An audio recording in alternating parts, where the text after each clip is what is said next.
السلام علیکم سامعین، 25 شوال المکرم کی تاریخ شروع ہو چکی ہے، 23 اپریل ہے۔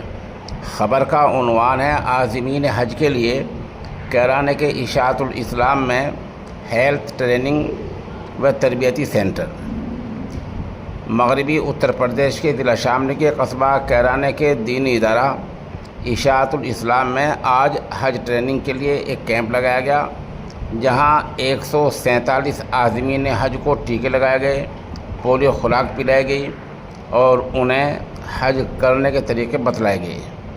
اس موقع پر doctor Muhammad Ali, doctor Vikas Sanwal, doctor Nadeem, doctor Vipin, doctor Hammad Chaudhary, نرسوں میں ببیتا، سویتا، مس میناکشی، نعیمہ، نریش ورما، سنجو، ادھر وارڈ بوائے روندر اور باورچی سوہن ویر وغیرہ شامل رہے۔ کیمپ کا افتتاح ضلع انتظامیہ اور سوسائٹی کی سرکردہ شخصیات نے مشترکہ طور پر فیتہ کاٹ کر کیا۔ اس موقع پر چیف میڈیکل افسر ڈاکٹر انل کمار، اقلیتی بہبود افسر نیتری رستوگی، مولانا برکت اللہ مینی، doctor Shailendra Kumar Chaurasia, D I O Kiran Chaudhary, HR Khan, UNICEF سے ترنم اور پرویز طالب وغیرہ موجود رہے۔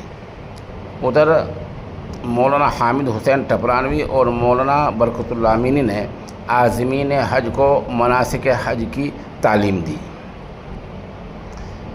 یہ کیمپ یہاں حج ٹرینر حاجی ہاشم کی نگرانی میں انتظام میں لگایا گیا اور ان کے علاوہ اس کو کامیاب بنانے میں لیے حج ٹرینر حاجی انعام الحسن پانی پتی، عزیز مولوی محمد سفیان مفتاحی، حاجی تسلیم احمد، حاجی ابرار احمد شمسی، پیر جی انیس احمد، ڈاکٹر عظمت اللہ خان، صوفی انیس احمد، ماسٹر سمیع اللہ، ماسٹر خورشید، ماسٹر احتشام الحق، حاجی سلمان، تنظیم احمد وغیرہ نے نمایاں خدمات انجام دی ہیں۔